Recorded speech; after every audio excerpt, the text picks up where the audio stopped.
BLE Radio. BLE.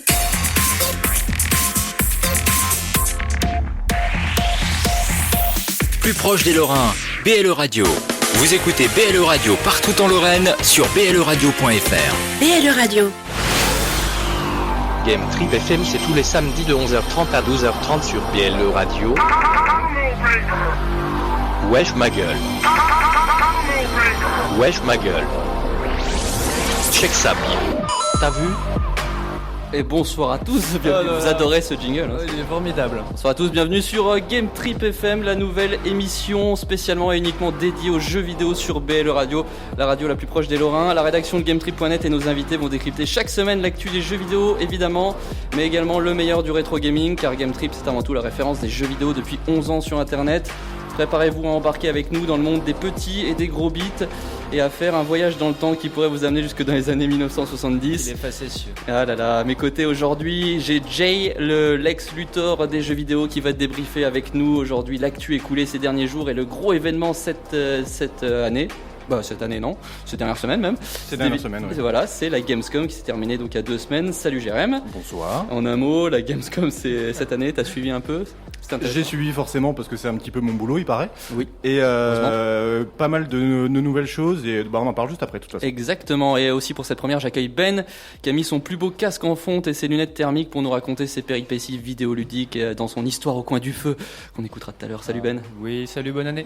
Bonne année. Aujourd'hui, je sens que t'es un peu d'humeur maussade. De quoi on va parler dans ta petite chronique? Alors, on va parler d'une péripétie vidéoludique qui m'est arrivée en jouant à Fallout New Vegas il y a quelques années. Ouh là là. J'en ai encore la goutte au front, n'est-ce pas? On en parlera à midi. Au menu de l'émission, notre test de la semaine aussi, ce sera dans 25 minutes. Ce sera un test rétro pour cette première, les éditeurs n'ayant pas sorti de bons jeux à tendance rétro ces derniers jours, hein. Donc on parlera de Zombies Ate My Neighbors, un jeu pas si connu de LucasArts. On vous dira si LucasArts justement a réussi à faire des bons jeux autres que ces célèbres point and click d'aventure. À midi 10, on parlera oldies et rétro gaming évidemment, avec l'actu des derniers jours et notamment un remake 3D très attendu qui débarquera en février. Un indice, Seiken Densetsu, voilà, ouvrez Babelfish et vous trouverez tout à l'heure. Juste après, on vous fera découvrir une musique de jeu chaque semaine vers midi et quart. Et aujourd'hui, ce sera celle de Tetris que tout le monde connaît. Mais est-ce que vous connaissez son origine? On va vous expliquer. Et enfin, à 12h20, notre débat tous ensemble chaque semaine. Et aujourd'hui, ce sera les bars e-sport. Alors, vous le savez peut-être, mais ça commence à s'implanter dans les villes de France. Ça vient des États-Unis. Et à Metz, un projet vient d'être lancé. Il a obtenu son financement participatif. Et bien, on sera en direct avec Kevin Carmini, le cofondateur de Level Up. Si vous aussi, vous souhaitez participer au débat, nous donner votre avis sur les bars e-sport, si vous en avez déjà fréquenté ou si vous voulez poser des questions à Kevin, laissez un message sur Twitter avec le hashtag GTFM, le hashtag BLE Radio. Sinon, vous pouvez aussi nous venir sur nos pages Facebook, BLE Radio officiel ou GameTrip.net pour commenter. Et puis vous envoyez aussi, si vous voulez, un SMS à Ben. Son numéro, c'est le 06 23 12 12. En attendant, t'as eu peur, hein. Exactement. En attendant, on va parler de l'actu avec les news de la semaine qui ont retenu notre attention. Et on va commencer avec toi, Jérém. Radio. Ok, on parlait justement de la Gamescom il y a 2 minutes. En fait, comme vous le savez sûrement, ça avait été annoncé au niveau de l'E3 pendant la conférence Microsoft. C'est le nouveau jeu Dragon Ball Z, donc qui va s'appeler Dragon Ball Fighter Z. Et effectivement, il y a eu la possibilité pendant la Gamescom de tester ce jeu. J'ai effectivement des collègues qui l'ont testé. Ils ont pu tester la version Versus justement. Ils ont aussi pu apercevoir le mode histoire. Donc le principe, ça va complètement changer. Vous allez pouvoir faire des 3 contre 3. Donc bien sûr 3 joueurs physiques contre 3 joueurs physiques. C'est cool ça. Pour l'instant, les personnages sont au nombre de 8 ou 9. Donc vous avez Sangoku, Sangohan, Vegeta, Cell, Freezer, Boo. La base. Voilà la base. La deuxième base, c'est les cyborgs. Et vous avez les éternels persos un peu useless, Yamcha, Krillin, qui sont là pour en prendre plein la tronche. Et vous avez les versions, pour l'instant, un peu moins connues, mais de Blue Saiyan, de Sangoku et Vegeta. Ah ouais. Donc ça promet vraiment d'en mettre plein la tronche niveau graphique. Ça va être de la 2D et demi, c'est entre la 2D et la 3D, comme vous l'avez compris. Donc vous aurez des persos et vos collègues en arrière-plan qui prendront part à des coups spéciaux, à des combinaisons, à des combos et tout ça. Et vraiment, c'est très très prometteur. Donc il sort en février 2018 Et donc là, le jeu est en bêta fermée actuellement. Donc c'est des séquences de 3 heures. Et il laisse des séquences de 3 heures toutes les semaines quasiment. Et les places sont vraiment très très chères. Donc c'est possible de vous inscrire encore. Et vous trouvez toutes les infos sur le net sans souci. Bah, ça a l'air vachement bien parce que la dernière fois qu'on avait joué à un bon jeu comme ça en cel shading et en 2,5D, c'était les Budokai Tenkaichi et ça date un peu maintenant. Donc, ouais, les derniers ouais. opus ont été un petit peu mauvais, clairement. Pas les meilleurs. Alors ce ne sera pas que beau en fait, parce que Ce quand sera on aussi voyait jouable. les premiers. Est-ce que ce sera aussi jouable parce que ça a l'air d'être un super. On prend plein la tête quand on voit les images. Les images, mais est-ce que Ça, on verra. On essaiera voilà. de le tester pour en parler. Ce sera donc, il y a une date de sortie, oui. Ouais, février 2018, ouais. Ok. Moi, je vais commencer avec une bien triste mort, celle de la Xbox One. RIP, petit ange, comme on dit. Microsoft l'a confirmé lors de la Gamescom aussi. D'habitude, on annonce les bonnes nouvelles, mais là, non. C'était pressenti en même temps. Microsoft a mis un terme au tout premier modèle de la Xbox One qui n'est plus produit. On pleurait pas trop non plus parce que la console en soi elle n'est pas morte, évidemment. On parle de la version FAT, la grosse Bertha toute noire qu'on avait. J'avais jamais entendu cette expression. Bah ouais, la version Slim existe. C'est ça, on l'avait découvert en France en 2013. Moi je l'ai eu que cette année de toute façon, donc voilà. Mais tu viens de dire que ma console est grosse en fait. C'est ça que tu viens de dire. oui, il n'y a pas que ça. Tout ça pour laisser la place donc maintenant à la Xbox One S, la remplaçante. C'est un peu à l'image de la PS2 justement. Tu disais les Slim et tout ça à l'époque.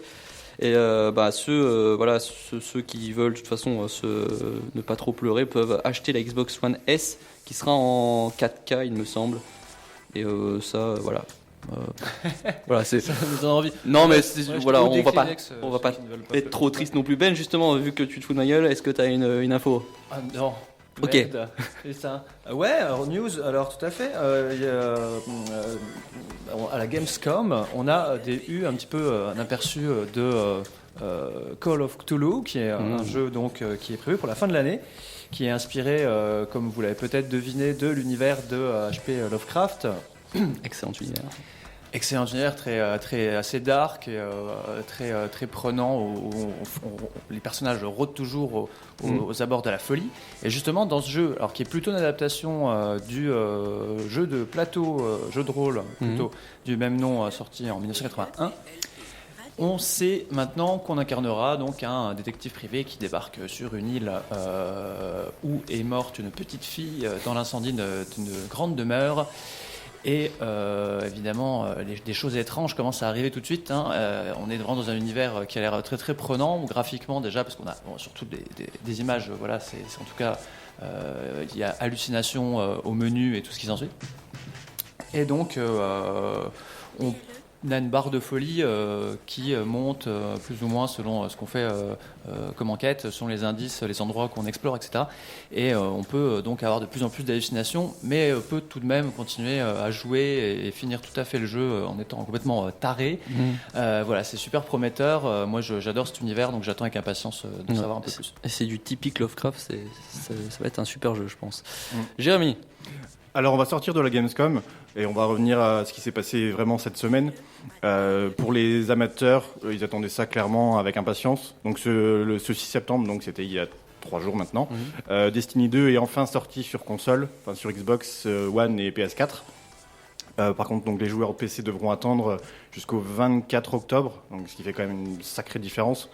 Donc ceux qui se souviennent du premier Destiny et qui ont joué, c'est clairement plutôt un Destiny 1,5. Il y a une grosse évolution. L'équipe des devs a vraiment bossé sur les soucis, on va dire, qui étaient reprochés au niveau du 1. Mais pour les novices dont je fais partie, c'est vraiment c'est pareil, un très bon jeu. Vous allez en prendre plein la tronche. Niveau du scénar, le scénar est relativement pauvre, on va pas se mentir. C'est juste la suite logique du 1.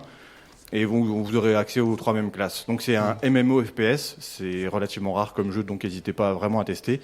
Et si vous avez le choix entre la PS4 et la Xbox, sachez que la PS4 aura des petites exclusivités, je vais y arriver. C'est compliqué à dire. Au niveau skin et tout ça, des persos peut-être un petit peu différents. Et la Xbox One vous donnera sûrement la possibilité de jouer avec le clavier et la souris. Donc ce qui peut vraiment aider dans un jeu de ce type. Voilà, c'est tout pour moi. C'est tout pour moi.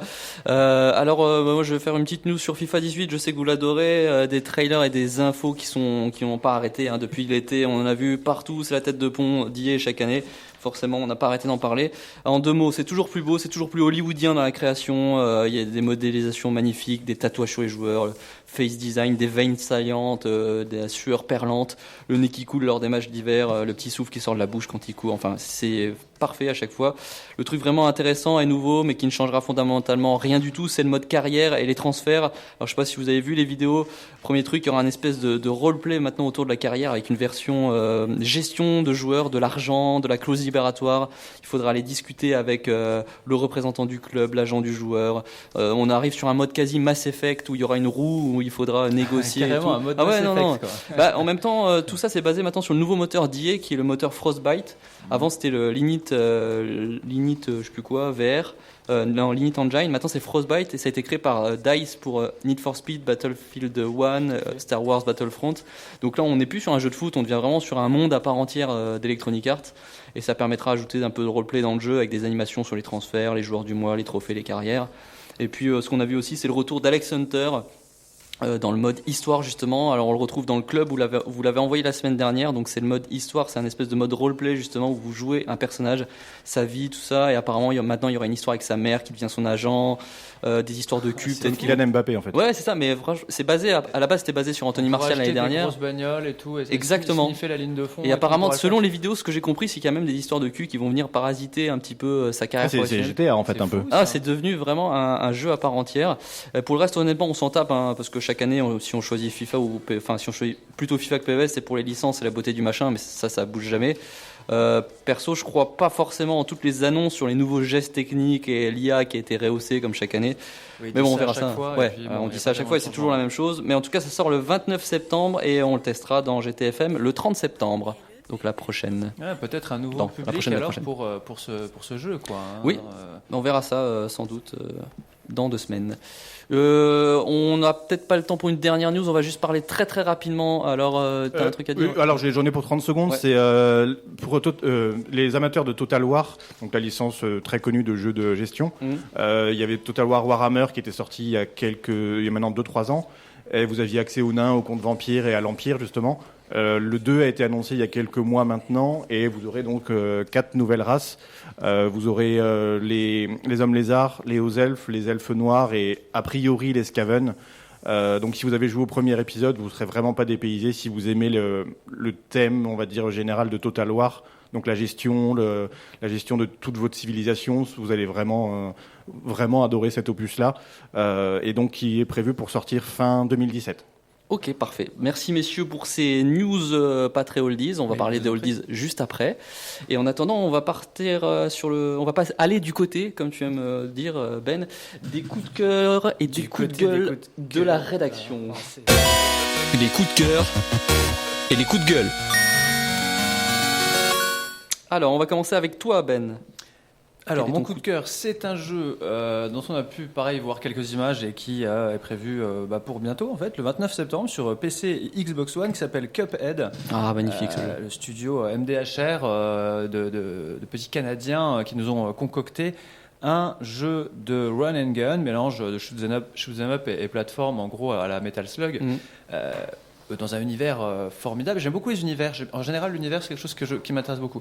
Donc là, direction artistique vraiment géniale autour d'un monde de cartoon des années 30. Ouais, ça rappelle Steamboat Willie, les vieux Mickey des années 20-30. Ouais. Voilà le vieux, un des tout premiers dessins animés où Mickey apparaît, et aussi un peu le boulot du studio Max Fleischer qui a créé Popeye et Betty Boop.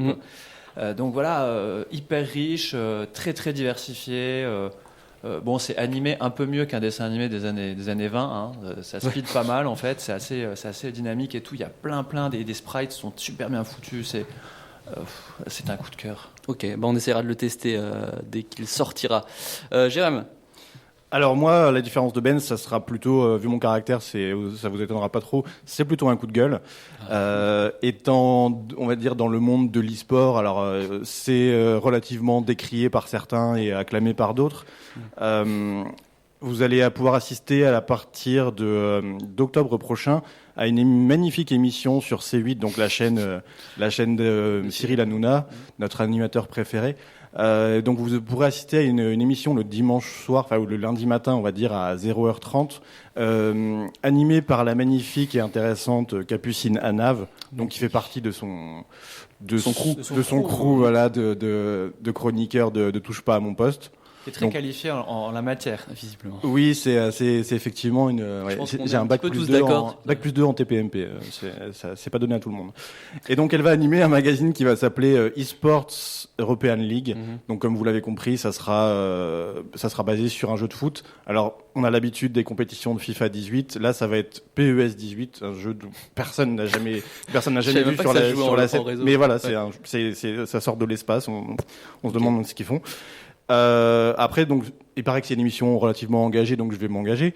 Je suis. Eh bien, dis donc, monsieur. Vas-y, balance. Non, je suis prêt à. Franchement, je suis prêt à parier que l'émission va se planter. Et j'espère, clairement. Il mérite à aucun moment que l'émission fonctionne. Et c'est vraiment juste de l'opportunisme pur d'essayer de surfer sur la vague, on va dire quand même montante de l'e-sport. Ça se sent. Et voilà, après je pense qu'il y a forcément des amateurs qui vont regarder, qui vont se rendre compte que c'est pourri, et puis qui retourneront se coucher, quoi. Mais casser l'image comme ça, on va dire aussi facilement d'une notion qui monte plutôt bien, ça me paraît vraiment dommage. Mais bon, on se revoit dans 2 mois pour en reparler. On verra avant de continuer à critiquer, mais je pense qu'on est un peu tous d'accord sur ce truc-là pour l'instant. Ça a l'air très basé sur le truc un peu comme le foot, comme le foot pro. Enfin voilà, c'est basé sur le fait que ça ramène du pognon. Du coup, on va faire une émission à la télé. En plus, oui, mais oublie pas qu'elle a quand même été dans Secret Story et Les Anges de la télé-réalité. Ça impose quand même. On va s'arrêter là parce que sinon on va avoir des appels. Non, on va continuer avec un dernier coup de gueule. Moi, mon coup de gueule, c'est Mario qui vient de perdre son RSI avec les acteurs porno. Il était encore le dernier représentant dans les médias de la profession. Et figurez-vous qu'à force de le foutre partout, Mario, même dans Mario et les lapins crétins d'Ubisoft, c'est dire, la star de Nintendo a officiellement perdu son emploi. Il n'est plus un plombier dans les descriptifs de la marque. Maintenant, allez, devinez en quoi il est défini sur le site de... Maçon. Non. Un truc moins maintenant, c'est un sportif accompli. Il fait du golf, il fait du foot, il fait du kart, il fait du baseball. Non, il est gros, il a une et voilà, il est victime de la hype qui aura débuté avec Mario et Sonic aux Jeux Olympiques. Et voilà, désormais comme un vulgaire Usain Bolt à moustache. 32 ans après sa création, le voilà donc à la retraite de sa vocation d'artisan indépendant. Macron démission. Pardon, excusez-moi, je m'emporte. Et on va peut-être avoir des appels pour ça. Avec le blé qu'il ramasse, il pouvait plus être plombier, quoi. C'est incroyable. Franchement, c'est incroyable. C'est un coup de gueule. On va essayer de se détendre. Moi, je vais essayer de me calmer un petit peu en écoutant une chanson. Ça s'appelle The Drum de The Siege. Ça va faire un carton parce que c'est dans le trailer de FIFA 18 et c'est sur BLE Radio déjà. On se retrouve juste après. N'oubliez pas hashtag GTFM GTBLE Radio pour nous parler sur Twitter et on se retrouve après pour parler du test de la semaine. Test. Yeah. Set me free and give me death, there ain't no other choices. When I lay down to go to sleep, I keep on hearing voices. Little whispers in my head, man, is you fake or loyal? Why no water, that designer, baby, pick your poison. These little demons living underneath my bed, creeping. Know the real, monster lives above them all, sleeping. That subtle breathing in your closet every single evening. Thought you never see me again, looks can be deceiving. When they hear the sound of the drum, they'll be saying, oh Lord, here they come. Yeah, here we come. Here we come. Here we come. Here we come. I used to think that people die because they wicked. Nowadays, people wanna see you dead because you gifted. Been ready for my tomb since I came up out the womb. So no matter what, I'm coming back and paying you a visit. Saw it coming, I predicted. But y'all wouldn't listen. No, you can't protect your riches if you never burn bridges. Flip pages, went places, made changes, still dangerous. Now I'm back, altercation, hold still. I make it painless how it feel, baby.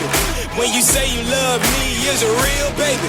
Full speed, both hands on the wheel, baby. Young Taz coming from the Mobile, baby. You know the drill, baby. Yeah.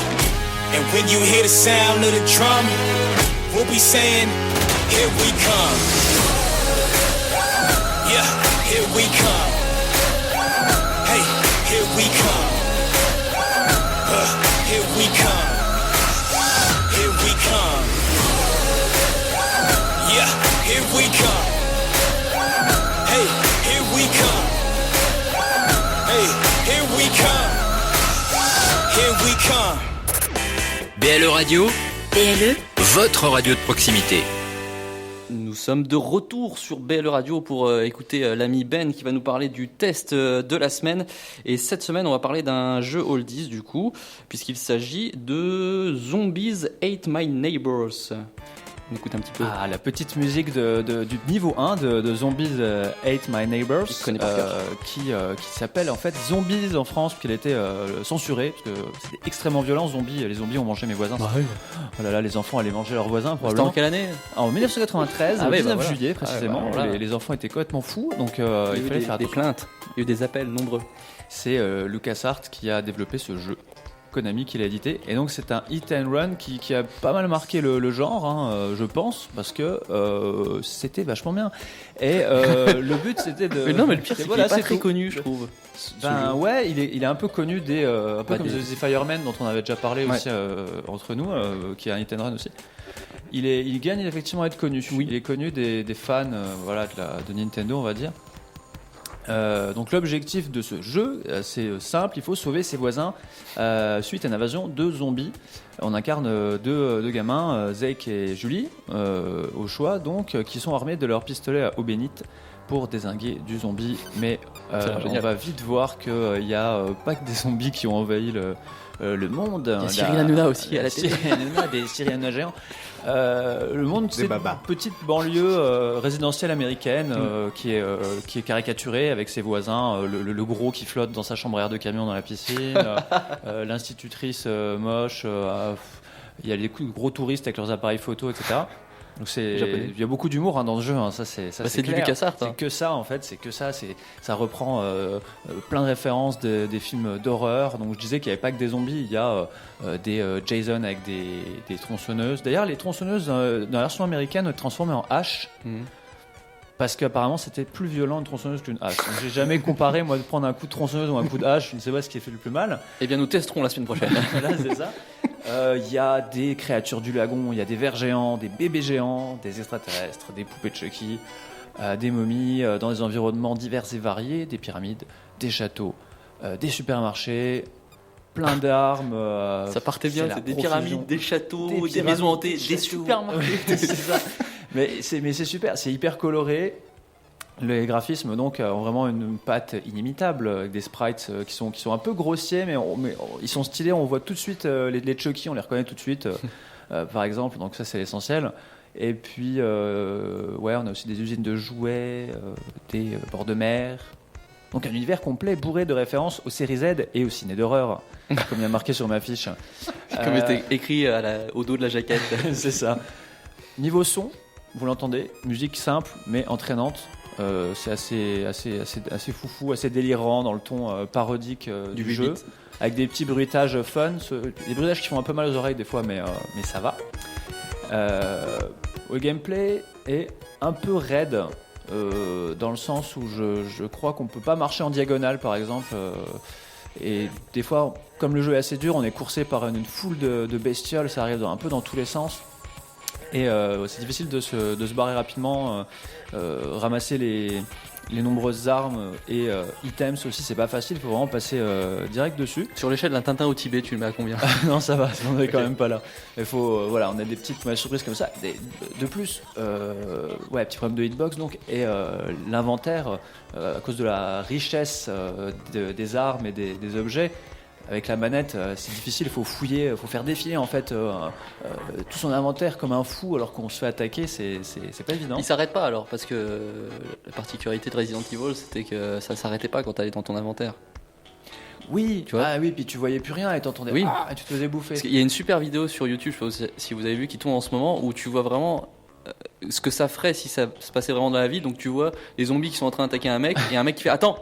Et puis il regarde dans sa poche, il fouille des trucs et tout. T'as les zombies qui sont en train d'attendre autour en se disant bah non, il est dans son inventaire, on peut pas l'attaquer. Mais c'est beaucoup plus réaliste, mais c'est très dur en fait. Donc je pense que la plupart des développeurs ils ont viré ce truc là parce que les gens sont devenus les moins gens bons. deviennent fous, les gens deviennent dingues quoi. Alors que là, justement, en parlant de difficulté sur Zombies, c'est assez corsé comme je le disais, hein, mais c'est pas grave de recommencer les niveaux parce que c'est tellement plaisant que finalement on y revient sans peine. Il y a 55 niveaux d'ailleurs. Super riche, puis ils sont assez variés. Il y a des mots de passe pour pouvoir recommencer. Donc on se dit, c'est bon, il y a des mots de passe tous les 5 niveaux, un truc comme ça. Mais le problème, c'est que tu reviens avec ton inventaire à 0. Et quand tu es au niveau 40, qui est hyper dur, tu arrives avec juste ton pistolet, ton arme de base, c'est juste limite infaisable. Donc, et t'as un mot de passe avec 60 caractères, des chiffres, des lettres. Non, c'est des petits mots de passe. À l'heure actuelle, maintenant, si on joue sur un émulateur ou quoi, les mots de passe, on les chope sur le net. Tu peux sauvegarder l'état quand tu veux sur un émulateur. C'est vrai, donc t'as plus trop besoin de. Mais à l'époque de ça. Mais à l'époque, on n'était pas là. Les jeux étaient durs. Les jeux étaient plus durs qu'aujourd'hui. Il faut vivre avec son temps, jeune homme. Voilà, donc Zombies, mais moi, tu sais, j'ai lancé Game Trip, alors c'est bien la preuve que. Donc, assez méconnu comme jeu, comme tu le disais, John, mais qui gagne vraiment à être connu. Puis c'est un des meilleurs titres pour moi sur Super Nintendo. Puis c'est un petit peu décalé par rapport à. On a toujours dit que la Super NES c'était hyper bon enfant, puis c'était pas qu'on n'ait pas trop de risques sur les jeux. Voilà, c'est un poil trash, c'est super drôle. Voilà. Non seulement c'est pas très connu, mais en plus, moi ce qui m'avait étonné le plus, c'est de me rendre compte que c'était LucasArts qui était à l'origine de ça. Parce que pour moi, LucasArts, c'est vraiment, c'est tous les jeux que je préfère à toute ma jeunesse, c'est les point and click, c'est les Monkey Island, Maniac Mansion, Day of Tentacle, enfin tout ça. Et Sam et Max. Et de savoir. Baphomet, ça aussi, non, c'est Révolution Software, je crois. Ça date d'il y a un peu moins longtemps quand même. Mais et du coup, découvrir qu'ils avaient fait des jeux comme ça. Je me rappelais même plus, tu vois. Je sais pas, ils sont peut-être tombés sur. Ils se sont dit c'est pas dans notre secteur, mais il est tellement cool que on va le prendre. Ouais, puis il est resté culte quoi, quand même, dans le sens où pas connu du grand public, mais la communauté le connaît quoi. D'accord, la communauté de l'anneau. Très bien, merci pour ce test de la semaine. Moi je voulais vite fait parler, on en avait parlé dans une émission qui n'a pas été diffusée, parce qu'on vous raconte tout, les coulisses. On a fait une émission juste avant qui n'a pas été diffusée pour se tester. Et du coup j'avais parlé de Thimbleweed Park qui est sorti, alors pour le coup là, il est sorti il y a quelques mois déjà, avril-mai peut-être, et c'est un super jeu qui revient vraiment dans l'ambiance, la tendance du point and click de l'époque. C'est fait par Ron Gilbert qui est le papa de Monkey Island et de Maniac Mansion, il me semble, et il a refait exactement un jeu comme si c'était la suite, et c'est même pas un hommage, c'est vraiment la suite de ce genre de jeu. Et c'est vraiment magnifique à trouver sur PC. Il me semble que ça vient de sortir ou ça va sortir également sur certaines consoles, dont il me semble la PlayStation 4, mais je ne suis pas sûr. En même temps, vous avez Google juste sous les yeux, donc vous pouvez aller regarder. Chaque semaine, à la même heure, Ben va nous parler aussi de ce qui se passe dans sa petite tête quand il pense aux jeux vidéo. Et c'est pas toujours très bien rangé là-dedans d'ailleurs.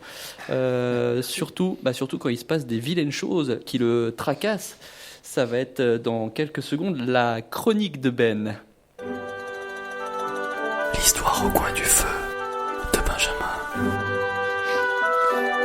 Oh là là. Et ça les fait rire. Ah mais c'est génial. Et cette musique derrière, elle vient de Day of Tentacle.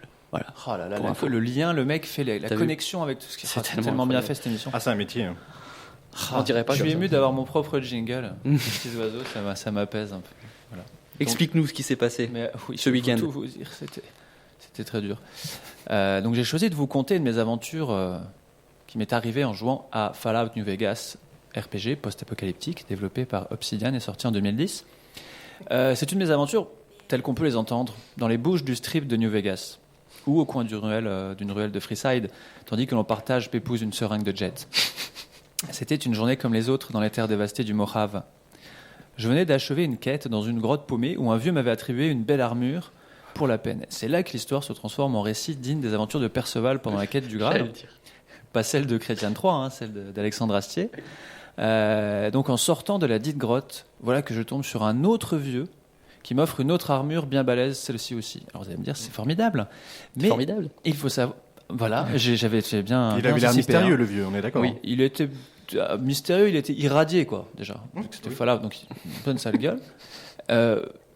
Et voilà, alors c'est super, on a des super armures, mais il faut savoir, avant d'aller plus loin, que j'ai une fâcheuse tendance à me surcharger un poil d'équipement, et comme chacun sait, la gestion de l'inventaire est primordiale dans Fallout.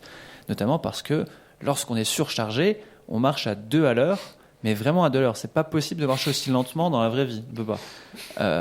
Et le déplacement rapide, on oublie, on peut pas aller se délester du surplus d'inventaire dans un abri. Mais impensable pour moi d'abandonner ne serait-ce qu'un chouïa d'équipement. Évidemment, je me trouve à des lieux de la moindre ville et du moindre abri connu, là où même le moignon d'une goule luminescente n'avait jamais posé le pied. Je repère sur ma carte le refuge le plus proche, où se trouvera un coffre où je pourrai stocker quelques affaires, bien safe, et commence alors une longue marche, mes amis. Je ne saurais dire combien de temps, mais je sais que quand je suis parti, il faisait jour, puis la nuit est tombée, le soleil s'est levé, et lorsque j'approchais de mon objectif, le crépuscule envahissait à nouveau le désert, et découpait sur la roche brûlante la silhouette d'un homme en calbute. Car oui, dans Fallout, ôter son équipement et le ranger dans son sac vous déleste de son poids, ce qui n'a aucune logique, et vous avancez donc légèrement plus vite. C'est pratique de se promener en caleçon, sauf quand on est dans Fallout New Vegas, finalement, et qu'on peut tomber sur un écorcheur. 2,20 m de muscles et de griffes, nullement impressionné par votre gros paquet. C'est celui qu'on a sur le dos. Oui. Évidemment. Et j'arrive donc à proximité de la cache, en marchant un peu. Vous me voyez pas, mais vous voyez que si je fais... Nous on te voit, voilà, c'est impressionnant. C'est pas beau à voir. Tous ces muscles saillants. C'est ça, je fais la chronique torse nu. Et donc j'arrive... Il fait très chaud en même temps dans le studio. Il fait chaud dans ce studio. Et j'arrive à proximité de ma cache, je me dis, j'ai passé une demi-journée à marcher à 2 à l'heure dans le jeu, ma patience allait enfin être récompensée. Mais peut-être, comme chacun le sait, ou peut-être pas, la map de Fallout vous renseigne sur la distance, mais pas sur le relief. Et la cache en question, évidemment, se situait en haut d'une montagne escarpée.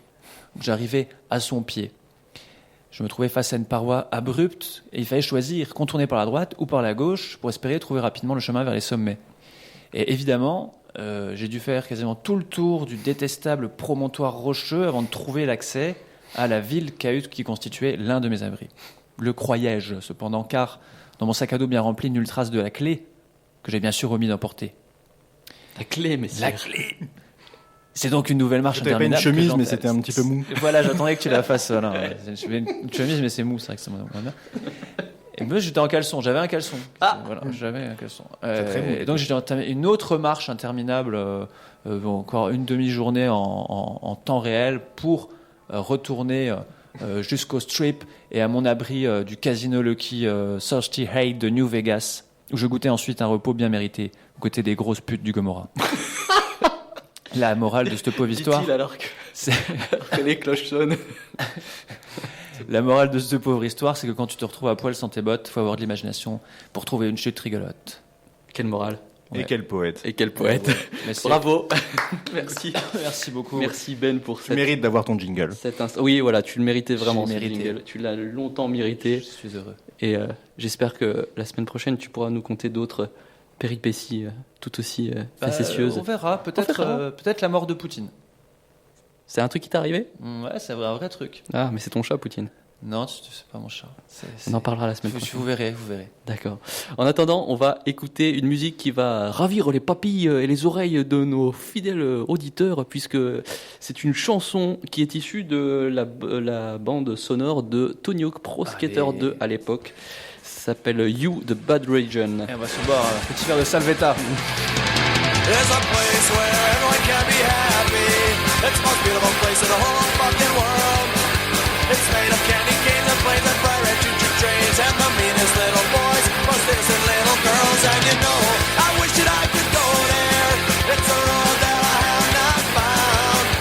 And I wish you the best of luck here. Drop a car or letter to my side of town, 'cause there's no time for fussing and fighting, my friend. But baby, I'm amazed at the hate that you could send. And you've been in my entire world, but I don't have the turpentine to clean what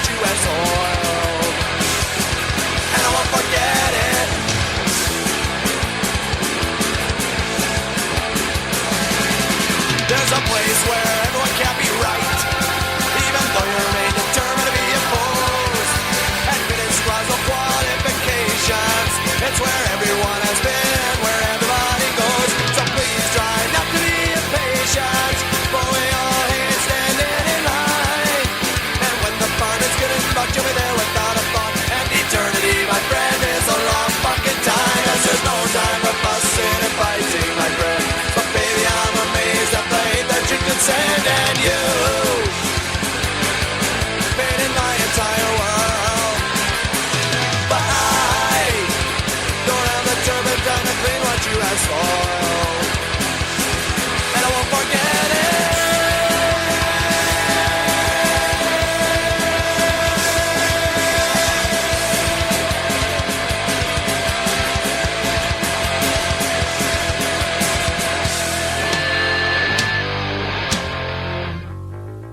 Vous écoutez BLE Radio partout en Lorraine sur bleradio.fr. BLE Radio. De retour sur BLE Radio avec cette musique qui, comme je vous l'avais promis, nous rappelle des bons souvenirs. Rock'n'roll, bébé. Ok, tu es jeune, c'est Yes, beau. je fais du skate, des varial flip, Et des ollies Et dans tu tous mets les des, sens. tu mets des hoodies. des back to papa. Ah, c'est vieux. Alors, qu'est-ce qu'on va faire maintenant On va parler de oldies peut-être, parce que quand même c'est une émission d'oldies, Ah, donc ce non. serait bien qu'on en... Non Ok, Non. bon, on va rentrer. Moi, je vais vous parler un petit peu de ce qui s'est passé dans l'actualité, si on peut dire, des oldies, puisque c'est l'actualité de ce qui s'est passé avant. Et on va commencer avec... Retour vers le futur. C'est un contresens, ce que tu dis. Exactement. Et du coup, on va parler de Secret of Mana. C'est pas du tout la musique de Secret of Mana. d'ailleurs. J'adore Secret of Mana. Eh ben, sache, parce que si tu ne le sachais pas encore, Oui. Secret of Mana va avoir un remake 3D en février 2018. C'est la mode en ce moment. En fait, Secret Story. Non, bah peut-être aussi, je sais pas. Secret of Mana va avoir donc son remake. C'est un emblème, tu le connais bien, c'est un emblème de JRPG, on peut dire, d'une génération entière. Ça va se refaire On une peut petite le dire. beauté.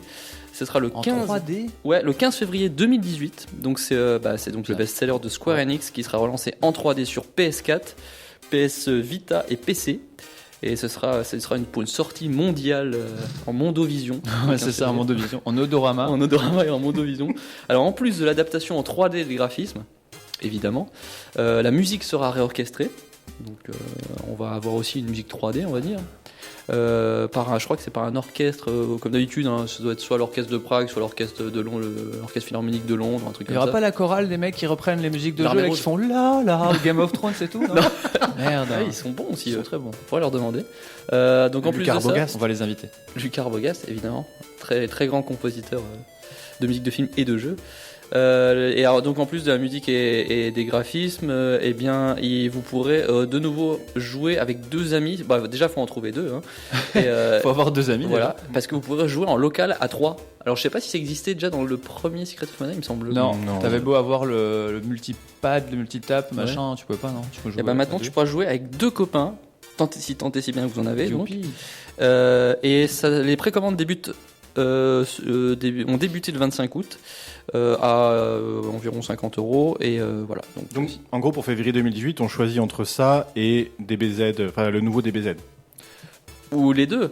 Ou les deux. C'est pas bon, DBZ est un peu moins JRPG que Secret of Mana. Ouais, c'est des styles Quoique- très différents quand même. Ah, il y a un mode histoire dans DBZ. Oui. Et dans FIFA aussi. Dans FIFA Bah, 2018. et dans est-ce qu'on FIFA choisit 2018. entre FIFA Ah, 2018 voilà. ou Secret of Maintenant, Mana il y a 3 choix à On ne faire. sait pas.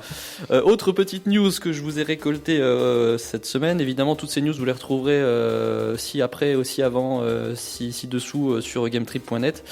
Megaman au cinéma. Oui, Un truc qui a été évoqué à plusieurs reprises, c'est le projet d'adaptation cinématographique donc de Megaman qui va se concrétiser enfin. Qu'est-ce qu'ils vont faire C'est incroyable. L'écriture du scénario est officiellement sur les rails. Je rigole parce que Sur c'est... les rails, oui, je pense que c'est les rails qu'ils ont pris. Oui. Ouais, carrément. Alors ça... oui, non, j'ai pas le Dylan Lynch. C'est alors ce qu'on a appris. Donc c'est la rédaction d'un magazine américain, je crois, qui s'appelle Collider, qui nous a appris donc que Masi Oka, donc c'est l'acteur de Hiro, c'est Hiro Nakamura dans Hiro. Ah, si c'est vous vous rappelez. vraiment lui alors, Voilà. ouais, d'accord. L'homme qui vole. Et donc c'est aussi le producteur de Death Note, malheureusement. Ah, Et ben c'est lui qui nous a reparlé de l'adaptation de Megaman en film et qui a confirmé donc que lui c'était le producteur et que la production avait débuté. Alors concrètement ce qu'il dit en anglais, je vous le traduis vite fait. Donc c'est oui, on a tout juste commencé le film Megaman. Le réalisateur et le scénariste travaillent actuellement sur le script. Nous sommes sur les premières étapes du projet, voilà. Et il a assuré également que les réalisateurs ce seraient Henry Joost et Ariel Schulman, qui connaissent bien la saga et qui comptent bien tirer parti de ce format cinématographique différent dans le traitement de l'histoire d'un manga. Voilà, donc Je vais faire un AVC là, je n'ai rien compris à c'est cette un jeu. histoire. Alors c'est un jeu on va réussir à en faire un jeu. Il dit justement en gros que ce Megaman n'est pas fait pour être un jeu, à la limite un manga vu que c'en est un, mais on va avoir du mal à le sérialiser en film, tu vois. Bon, Ils ont déjà un scénar, il y a déjà un manga. Mais il y a Ils déjà vont adapter le manga en fait plutôt. ouais, C'est ça, je pense que ça va finir comme ça. Adapter Alors moi le j'ai jeu fait une petite vidéo, recherche sur Henri Just justement et Ariel Schulman hein, pour savoir qui était En bon Mais professionnel. tu les connais pas? qui sont personne ne les connaît. Alors, Qui sont ces personnes? Eh bien c'est les deux qui sont devenus des femmes là, c'est ça? Non, c'est je c'est confonds les avec Wachowski, ça. Street. C'est les Wachowski le de film Street Matrix. Racer là. Henri Jost, donc c'est un réalisateur de 35 ans qui a fait Paranormal Activity 3 et 4 et il l'a fait avec Ariel Schulman, son pote. Et puis en 2016, Ariel Schulman Qui a présente Canal Plus sur Non, le grand c'est pas journal. lui. Non, C'est pas lui. Et Ariel Schulman, lui, par contre, a fait Nerve en 2016 et Viral la même année avec son pote Henri Jost. C'est incroyable. Donc les quatre ont fait 4 films. Et Nerve, en gros, c'était un thriller qui était pas génial. Et Viral, c'était un film d'horreur dont on a oublié le nom une semaine après. Voilà. D'ailleurs, la semaine prochaine, on va parler dans notre grand débat de la fin d'émission de ces adaptations de jeux vidéo au cinéma. La hype a commencé plus ou moins avec Resident Evil fin des années 90 avec Mila Jovovich, on s'en rappelle. Ça a continué jusqu'à Fassbender, Assassin's Creed et donc Megaman aujourd'hui. Et si vous voulez en parler avec nous la semaine prochaine, Et donnez votre Warcraft. avis. Et Warcraft, il y en a eu tellement. Contactez-nous par message privé sur les pages Facebook, gametrip.net ou BLE Radio officiel ou sur Twitter, #GTFM, #BLE Radio. On en discute la semaine prochaine. Si vous voulez participer, même intervenir dans l'émission en direct, n'hésitez pas. Quelques petits mots encore. Est-ce qu'on a le temps? Je regarde mes fiches. Oui, on a le temps pour parler de 2 expositions. Ça se passe pas dans le coin, mais je vous en parler parce que ça peut être intéressant. Une expo rétro gaming qui s'appelle Live to Play, Play to Live. T'as vu hein? C'est au Centre culturel François Villon d'Enghien-les-Bains du mardi 17 octobre au samedi 18 novembre. C'est une exposition avec des salles d'arcade, voilà, enfin truc rétro gaming parfait comme on a l'habitude d'en voir. Et puis une autre date que je vous ai trouvée, c'est ce lundi à Paris dans le 10e au Bellucci's Gare du Nord. Alors ça, c'est intéressant, vous allez voir, c'est une conférence dans le cadre de la Game Conf, c'est des soirées organisées par la Guilde des Game Entrepreneurs. C'est un genre de masterclass pour les étudiants, les pros et les entrepreneurs. Et cette fois, la thématique, c'est le pixel art, le maîtriser et en vivre, par Théophile Loaek. Et voilà, et c'est à 19h. C'est sympa parce qu'en fait, on va en discuter donc avec ce fameux Théophile. Et c'est un mec qui a bossé sur The Last Night. C'est un indie qu'on avait vu à l'E3, qui a été plutôt bien accueilli. C'était un hommage en fait aux actions aventures 2D, à la Flashback, à la Another World. Donc un univers un peu sombre justement, un peu à la Cyberpunk ou Cthulhu. Très très cyberpunk, très noir, bien dessiné, voilà, avec des ombres partout. Et on en avait parlé aussi pour un autre truc, c'était pour une polémique. C'est un certain Tim Soray qui avait créé ce jeu. Et il a été vite rattrapé par une polémique puisqu'il avait soutenu le mouvement anti-féministe et pro-Trump du Gamergate. Ça lui avait valu quelques machins, mais apparemment ça s'était réglé avec une bière autour d'une bière. Autour d'une bière et d'une bière. Aucun problème. Donc voilà, Osef. Une petite dernière, donc je vais vous reparler de Thimbleweed Park dont je vous ai déjà parlé tout à l'heure, juste pour vous dire qu'il va sortir désormais en version boîte collector, une boîte qui ressemble à celle que j'ai encore de Monkey Island ou de Maniac Mansion, donc les grosses boîtes carrées en carton. C'est un vrai truc de l'époque, ça complétera l'objet vidéoludique de Ron Gilbert, parce que c'est vraiment un objet vidéoludique, il faut vraiment y jouer au moins une fois dans sa vie. Je vous le rappelle vite fait, tout y est, l'ambiance, l'humour, la patte graphique de LucasArts, c'est pas un hommage, c'est vraiment le retour de l'ambiance LucasArts. Et le jeu est sorti sur PC, donc en début d'année, je vous l'ai dit tout à l'heure, et il va donc arriver, j'ai regardé, sur PS4. Il vient d'arriver sur PS4 il y a quelques semaines et bientôt il va sortir sur iOS et Android. Évidemment, je ne vous le conseille pas sur ces supports puisque ce ne sont pas des supports. Ce sont des téléphones. Ce sont des téléphones, évidemment. Ce sera à $40 le jeu en DVD, plus la boîte, plus le manuel, plus une carte touristique pour explorer le pays de Thimbleweed Park, parce que tu dois vachement l'utiliser dans le jeu, plus une édition collector du 13 octobre 87 du Thimbleweed Nickel, donc c'est le journal dans le jeu. Il y a un journal qui s'appelle Thimbleweed Nickel. Il y a du goodies à fond avec le. Et du goodies, il y a des stickers bonus. Ouais, 35 voilà. €, comme ça, c'est pas mal. C'est ça, des stickers bonus en plus. Il y a l'official Thimbleweed Park Post-it Note Speck of Dust. Et il y a un floppy disk. Alors je sais pas ce que c'est. Apparemment, un disque mou peut-être. Non, une disquette donc. Ouais, une disquette molle, ouais. Je sais pas ce qu'il y aura dessus, mais bon, une disquette molle. Je sais pas ce qu'il y aura dessus, mais en tout cas moi ça me fait bien kiffer. Ouais, et voilà, on en saura plus très prochainement. Et si vous voulez continuer à suivre les news oldies, eh bien on vous invite à aller évidemment sur gametrip.net, la référence des jeux vidéo oldies, mention légale. Bien lire la notice dans la limite des stocks disponibles. On va passer à la musique de la semaine peut-être maintenant. Avec un plaisir non dissimulé. Avec un plaisir non dissimulé, évidemment. BLE BLE. Radio. Bleu Radio. BLE, on dit. La musique de la semaine. Et cette semaine, on va pas parler de cette musique-là, puisque ce n'est pas une musique, c'est juste un petit son. On va parler d'une chanson, d'une musique en fait que vous connaissez tous depuis des années, voire des millions d'années. Cette musique. Après 4 heures, c'est du suicide. Exactement. C'est Tetris, tout le monde connaît cette musique. Alors un petit mot sur le jeu déjà, hein. C'est Tetris, c'est l'œuvre d'Alexei Pajitnov, qui est un Ruskov qui en 84 s'est fait des coucougnettes en or massif doublé de platine après avoir vendu 170 millions d'exemplaires du jeu. Bon, Poutine, non, du coup, vu que c'est un Ruskov. Aussi, oui. Poutine, je sais même pas s'il était né à l'époque. Si. En fait, c'est pas fait tout de suite 170 millions. Hein. Il a fait d'abord 30 millions rien que sur la Game Boy, sans doute l'endroit où vous y avez joué pour la première fois. Et depuis 2005, le jeu a même été téléchargé des millions de fois sur ces supports qui n'existent pas, des centaines de millions de fois même, donc sur téléphone. Mais ce qui l'a rendu célèbre, et ce qui fait que vous avez tous l'image des briques dans la tête quand vous entendez cette musique, quand vous entendez ça, c'est cette musique justement, et ça reste un peu comme à la volette dans Kaamelott. Voilà, je vous l'ai mis dans la tête. Parmi les 2 ou 3 musiques du jeu, on n'a que des classiques en fait. Et cette musique, cette principale musique, c'est Korobeiniki de Nikolai Nekrasov. C'est un ballet russe très connu en fait. C'est donc une musique classique. Alors c'est Nintendo qui a choisi la musique. C'est sûrement un hommage justement à ce fameux Ruskov. Et c'est une musique qui date de 1861 et qui est inspirée d'un poème du même nom. Bon après là on l'écoute, ça a été remixé un peu, ça a été refabriqué avec un peu de modernisme, mais concrètement c'est une musique de ballet russe classique qu'on a mis dans Tetris. Instant culture sur oui, c'est la musique et c'est la street. Et du coup, Korobeiniki, ça a tellement bien marché qu'il y a eu des tas de reprises dans tous les sens, du métal, de la techno, vous irez voir sur YouTube, de la techno, de la dub, ou même des reprises au violon qui sont magnifiques. Et Korobeiniki a même été reprise dans House of Cards et dans le film Snatch et dans d'autres films aussi. Ah bon. Et pour finir, je veux vous faire découvrir une petite perle aussi, cette musique qui s'appelle en fait Type A, si vous vous en souvenez bien, elle a été reprise par un gars qui s'appelle Smooth McGroove, et Smooth McGroove, il a fait ceci. Ah ouais. Allez, c'est une version entièrement reprise à la bouche, c'est du pur a cappella. En fait, il se filme, il fait les lignes de basse, de batterie, tout ça, et il met tout ensemble sur une vidéo. Et il fait ça tout à cap, et c'est super bien foutu. Il a une chaîne YouTube où il en fait plein des musiques de films, de jeux vidéo. Et donc il s'appelle Smooth McGroove. Vous pouvez retrouver ça évidemment sur YouTube. Et on s'en écoute encore un petit peu parce que c'est bon cette musique quand même. En fait, lui, il a pas besoin de copains pour jouer, quoi. Exactement, il est tout seul. Il est tout seul, il fait ses petites chansons. Allez, tout de suite, après Calvin Harris Slide, qu'on va écouter tout de suite, on va retrouver Kevin Carmini pour parler du bar e-sport Level Up qui va ouvrir à Metz bientôt. Restez donc avec nous. Et puis on en discutera avec lui. On parlera un petit peu de nos avis, nous, sur l'e-sport et tout ça. Hein.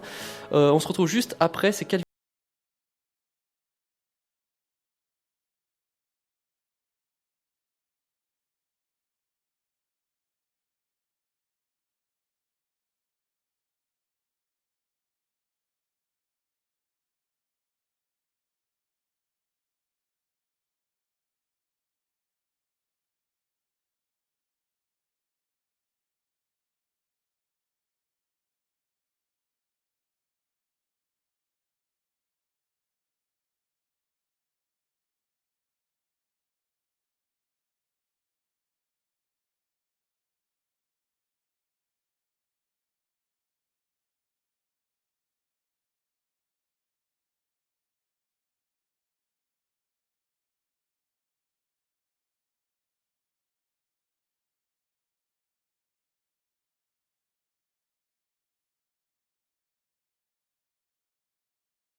proche des Lorrains.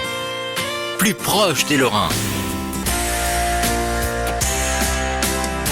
BLE Radio. Et de retour cette semaine pour notre débat de la semaine. On reçoit Kevin Carmini, cofondateur du bar e-sport Level Up, qui est passé par une campagne de financement participatif cet été et qui a brillamment été fondé, comme on dit, sur un truc de crowdfunding. Je ne sais plus c'était lequel d'ailleurs.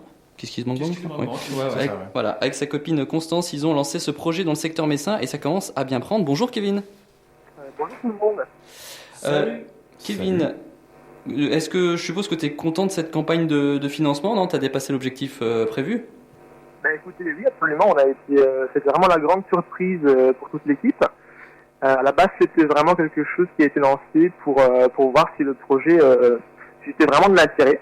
Et voilà, du coup, c'était vraiment une belle réussite pour une campagne financée à 110% d'ailleurs. Et voilà, nous on est super heureux. On va fournir encore plus de contenu que prévu, donc c'est parfait. Alors explique-nous, d'où est venue cette idée, pourquoi ce projet? Alors pourquoi ce projet? C'est né vraiment d'un simple constat, parce que donc nous on est un peu dans le monde geek, disons. Voilà, moi par exemple depuis mon plus jeune âge je joue aux jeux vidéo, donc là je suis un passionné. Donc ce projet est né car j'ai aussi une formation en restauration, donc c'est quelque chose que je voulais faire. Je voulais déjà fonder une entreprise dans la restauration.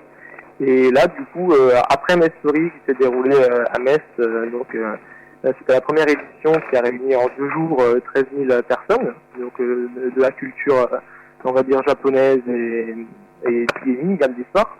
Donc c'était un simple constat après cette magnifique journée passée à Metz Story, on s'est dit il faut vraiment qu'on fasse quelque chose sur Metz. C'est un secteur qui bouge, on voit qu'il y a vraiment de la demande, et donc on s'est dit pourquoi pas essayer de se lancer. Donc du coup c'est vraiment comme ça. D'accord. Et on va retrouver quoi dans ce bar? Donc c'est un bar e-sport, donc je suppose il y aura un partie consommation, partie jeu. Comment ça va se goupiller à l'intérieur? C'est exactement ça. Je vais vous raconter un peu plus en détail. Donc du coup, on aura vraiment cette partie bar traditionnel, donc on pourra consommer des cocktails, mais aussi des choses un peu plus sympas, comme par exemple des bubble tea ou encore des milkshakes. On aura aussi une petite partie restauration où on pourra manger des hamburgers, des panini, des plateaux à partager avec les amis. Et donc voilà, suite à ça, on peut également jouer à des jeux de plateau, on peut jouer à plein de choses, on aura des consoles, on aura des PC. Voilà, vraiment, l'esprit c'est vraiment faire venir un groupe d'amis et les faire divertir et passer une belle soirée tous ensemble. D'accord. Jérémy? Alors moi c'était justement par rapport aux jeux de plateau, parce que là t'es resté assez général, et enfin du moins les jeux de PC aussi et consoles. Est-ce que tu aurais des jeux spécifiques que tu pourrais nommer, que vous allez avoir dans le bar? Là malheureusement encore non, car on est en pleine discussion avec notre fournisseur pour voir un peu les attentes du public, et surtout on aime beaucoup sonder notre communauté sur Facebook surtout pour voir ce qui ressort le plus. Du coup c'est ça qu'on va faire avant ouverture, et on veut vraiment fournir le matériel qui est demandé. On n'a pas envie de mettre à disposition des choses qui ne serviront à rien finalement. Donc là malheureusement je peux pas vous le dire. D'accord, ok, bah écoute, on verra de toute façon bien assez tôt. Et sinon j'avais une petite question a priori. Donc Constance, pour ne pas la nommer, est relativement fan de cosplay, de ce qu'on a vu. Est-ce que vous avez prévu justement des manifestations qui vont un peu dans le sens là, peut-être des concours de cosplay, puisque ça se fait dans les manifestations de gaming en général? Oui, absolument. On aura aussi on aura nos soirées qui seront vraiment hebdomadaires. Donc on aura des soirées on pourra faire des tournois par exemple d'e-sport, mais on pourra très bien aussi organiser un petit tournoi cosplay, pourquoi pas. Donc c'est des choses vraiment, ça sera en fonction de la demande du public comme d'habitude. Hein.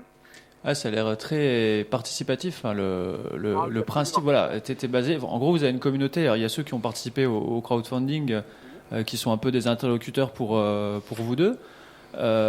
Donc, pour les jeux, par exemple, ce sera sur les attentes du public, quoi. C'est-à-dire que on vient pour jouer, mais on vient aussi pour retrouver une communauté, quoi. Oui, c'est ça. L'idée, c'est vraiment ça. D'ailleurs, là, je ne sais pas si vous avez suivi notre page Facebook récemment. On a fondé un petit groupe Facebook qui s'appelle Level Up, la guilde. Donc, c'est un comité réduit. Exact. On a déjà 200 membres. Donc, c'est très bien. Il y a une bonne entente. Voilà, c'est un groupe qui est fait tout d'abord pour discuter, déjà pour voir un peu, pour se rencontrer faire rencontrer, on va dire, les premiers clients de Level Up, pour faire déjà une petite communauté. Et surtout aussi, on va poster beaucoup de sondages, on va demander aux personnes leur avis, et on va vraiment construire Level Up tout le monde, en fait. On veut vraiment enlever cette image que, voilà, moi et Constance, on construit tout. Non, on veut vraiment construire Level Up avec notre communauté. D'accord. Alors, vu que c'est la partie débat, on va juste en débattre rapidement. Justement, sur ces bars e-sport, on sait qu'il y a une... alors, Jérémy, tu connais un peu plus que moi.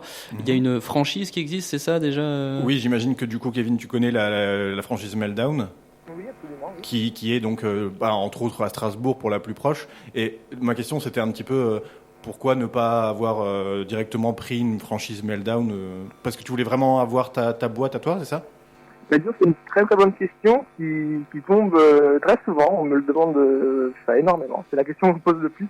Mais c'est vrai que la franchise Meltdown peut être attirante, je comprends. C'est déjà une marque qui a sa connaisse, sa renommée. Mais en effet, oui, moi et Constance, on voulait vraiment faire notre concept. On voulait vraiment montrer aux personnes un concept différent. Vraiment, on voulait mettre en jeu nos idées, on voulait voir comment les personnes allaient réagir à ça. Et ça réagit plutôt bien, on est vraiment contents. Et voilà, maintenant que c'est lancé, on va continuer là-dessus. Ok, autour de la table, qu'est-ce que vous en pensez, Ben? Bar e-sport à Metz, bonne nouvelle? Oh non. Si, bien sûr. Tu peux dire ce que tu veux. C'est quelque chose qui n'existait pas déjà et puis qui n'existe même pas en Lorraine a priori quoi. Il y a peut-être pas encore. Alors, on avait des boutiques de jeux de plateau par exemple sur le même principe qui réunissent des communautés et qui marchent très bien. Exact. Donc je pense que déjà ça peut marcher, ça peut se pérenniser parce qu'il faut de ça quoi. C'est-à-dire que je pense que Kevin, vous allez vous lancer, il faudra vraiment qu'il y ait du soutien des clients derrière pour que ça marche. Et puis je pense que le concept est sympa et puis assez malin, ça peut fonctionner. Et puis comme tu disais, surtout dans ce secteur-là, au Saulcy, moi je me rappelle il y a 15 ans, il y a eu un bar à connexion internet, les premiers cybercafés. Ouais. Ensuite il y a 10 ans, il y a eu un bar à livres. Il y a 6-7 ans, il y a eu un bar à jeux de société, il y avait le Tribes qui était dans le coin. Voilà, c'est un endroit où il y a les étudiants qui sont à côté, c'est un bon emplacement. Ça suit un petit peu les tendances en plus. T'as Faber qui est pas loin, le lycée, t'as le lycée de Cormontaigne et tout, donc. Jérôme? Moi en fait effectivement étant moi on va dire gros joueur et assez fan d'e-sport, je sais qu'il y a une communauté clairement sur Metz puisqu'il y a de l'attente en général avec je parlais de streamers que certains connaîtront peut-être, donc qui sont Mamie Twings, Zekaria, Best Marmotte, qui sont de Metz même, et qui drainent clairement du monde. La dernière fois, ils ont fait une soirée au bar de la Comédie, et c'était clairement blindé de monde. Donc ce genre de manif, oui, ça va. Il y a très forte chance que ça se passe bien, clairement. Enfin, c'est tout ce qu'on vous souhaite en tout cas. Kevin, moi je suis pas du tout fan de e-sport. Pourtant, je regarde beaucoup de vidéos, mais c'est plus des vidéos, par exemple, de gestion, City Skyline, tout ça, où il y a beaucoup de roleplay. J'ai du mal à comprendre les gens qui regardent des gens jouer, en fait. Si je viens dans ton café, je peux aussi juste boire un coup et je suis pas obligé de jouer? Non. Oui, absolument. En fait, notre café, tu peux faire un peu ce que tu veux. Donc voilà, tu peux boire un coup, tu peux jouer, tu peux faire vraiment ce que tu veux. Mais l'idée, c'est vraiment, on va pas que retransmettre de l'e-sport, aussi. On va essayer aussi de retransmettre, par exemple, on va faire des soirées séries. Donc on peut, par exemple, se mater, j'ai parlé du dernier épisode de Game of Thrones tous ensemble. On peut aussi faire des visionnages de films cultes comme Le Seigneur des Anneaux. Voilà, c'est vraiment quelque chose qu'on va façonner aussi avec la communauté.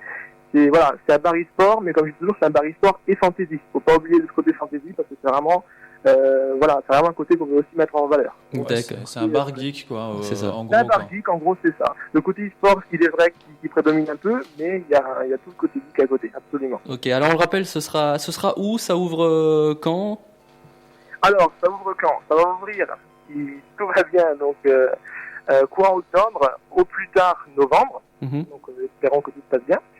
Mais en tout cas, il va ouvrir, il n'y a pas de souci. Et ce sera donc dans le coin du Saulcy. Là, je ne peux encore pas vous révéler malheureusement l'information de l'adresse exacte. Okay. Mais ça va tomber sur Facebook d'ici quelques jours. Ne vous inquiétez pas. D'accord. La page Facebook pour suivre les activités? Oui, absolument. Très simplement, vous pouvez faire @levelupmetz et vous trouvez immédiatement la page Facebook. Sur Twitter, c'est la même chose.